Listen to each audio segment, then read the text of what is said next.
বিসমিল্লাহির রহমানির রহিম। আসসালামু আলাইকুম। প্রতিদিনের মতো আবারও ছোট্ট একটা ভিডিও নিয়ে আসলাম। এই যে এটা ঈদের দিনের ভিডিও। সকাল থেকে করতে পারি নাই, তারপর যখন একটু বৃষ্টি বৃষ্টি হচ্ছে তখনকার ভিডিও। আর সবাই কীরকমভাবে মাংস নেওয়ার জন্য, কোরবানি দেওয়ার জন্য তড়িঝড়ি করতেছে সেটার ভিডিও। আর যথারীতি আবার চলে আসলাম পরের দিন আমি চলে গেলাম আমার ভাইয়ের শ্বশুরবাড়ি। সেই যাওয়ার উদ্দেশ্যে ভোর 5:30টার দিকে ভিডিওটা। আমরা কমলাপুর যাচ্ছি বাসের জন্য, যেটাই পাবো, বাস কিংবা ট্রেন। যথারীতি আমরা বাসই পেয়ে গেলাম। তারপর চলে গেলাম ওদের দেশে, ভাইয়ের বোর বাপের বাড়ি। তখন আমাদের যাওয়ার পরই আমরা যেয়ে বসলাম। একটু ঠান্ডা ঠান্ডা খাওয়ার পরে আমাদের সকালের নাস্তা চলে আসলো, চিতই পিঠা, গরুর মাংস আর গরুর নেহারি।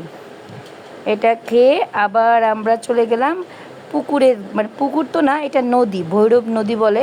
সেখানে সবাই মিলে গোসল করার জন্য নিয়ে গেল। এটা অনেক দিন আমরা শুনেছি কি মানে ওরা গোসল করে এখানে, সেটার জন্য আমার ভাইয়ের বললো যে আপা চলেন। তো তখন বাচ্চারা প্রথম নামতেছিল, তো অনেক মজা করতেছিল।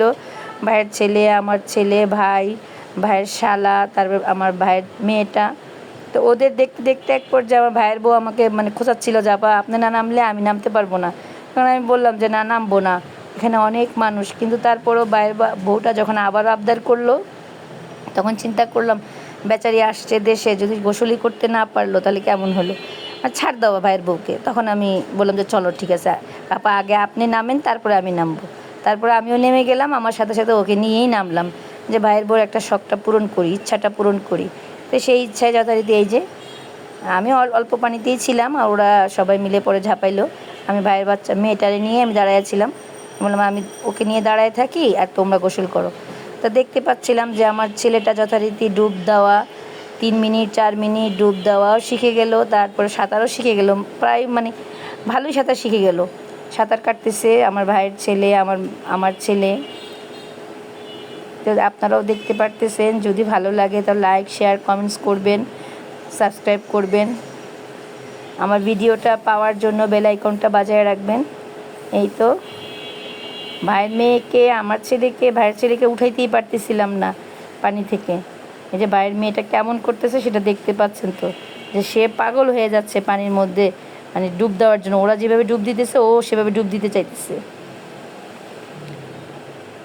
কিন্তু কারো কোলে যাবে না। সে আমার কাছে থেকেই এরকম করবে। এই যে আমার ছেলে কিভাবে ডুব দিতেছে, এই যে সাঁতার কাটতেছে, ডুব দিতেছে, দেখতে পাচ্ছেন আপনারা। আমি বারবার বলতেছিলাম যে বাবা চলো, উঠে চলে যাই। অনেক হয়েছে, অনেক মজা করছি, অনেক মজা মানে করা হয়েছে আমাদের যাওয়ার পরে। অনেক মজা, যে আমার ভাইয়ের ছেলে আবার আসছে লাফ দিয়ে নেমে, অনেক মজা। সবাই মিলে অনেক মজা করলাম। শেষে যখন দেখি একটা গরু নামাইছে, তখন আমরা তাড়াতাড়ি করে উঠে গেছি যে না, আর এখানে থাকা যাবে না। যে আমার ভাইয়ের মেয়েটা মানে সে ওদের মতো সাঁতার কাটতেছে।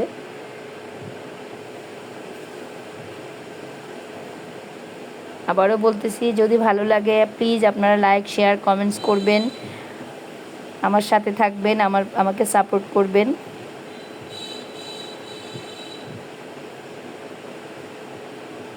সে উঠবেই না, আমার ভাইয়ের মেয়েটা উঠবেই না, সে এখানেই থাকবে। যে ভাইয়ের ছেলে একদিকে ওদেরকে ডাক দিই, আমার ছেলেকে ডাক দিলে ভাইয়ের ছেলে চলে যায়, ভাইয়ের ছেলে চলে গেলে আমার ছেলে চলে যায়, আর এর মধ্যে তো এই পিচ্ছিটা আসেই। শেষে ওদেরকে ধমক টমক দিয়ে নিয়ে আসছে।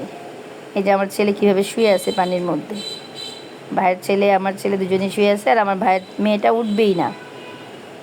যে জোর করে তাকে উঠিয়ে নিচ্ছি, সে উঠবেই না, সে কান্না শুরু করে দিচ্ছে যে উঠবে না পানিতে।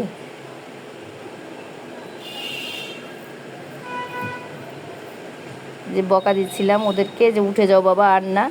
তারপরে যথারীতি আমরা এসে আবার দুপুরের খাবার, ডিম ভুনা, চিংড়ি মাছ ভুনা, তারপর গরুর মাংস, কলিজা ভুনা, এটা রুই মাছ ভুনা, আর গরুর মাংসও আসতেছে, পোলাও।